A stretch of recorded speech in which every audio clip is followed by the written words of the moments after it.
Okay, so got another project going on. And here's some tools. And this is my truck, this FX4. And I just rebuilt the rear differential in this one. That's an 8.8 Ford Torsen helical differential, and I just rebuilt that one, so I'm pretty used to them. So now I've got another 8.8 differential in this F250,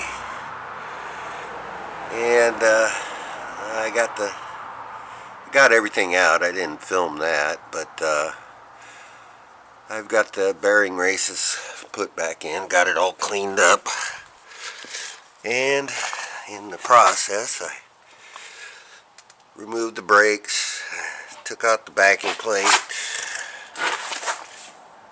got brand new brakes in there, both sides. So yeah, this is another project. I'm just getting at it. I'll probably film it when it's done.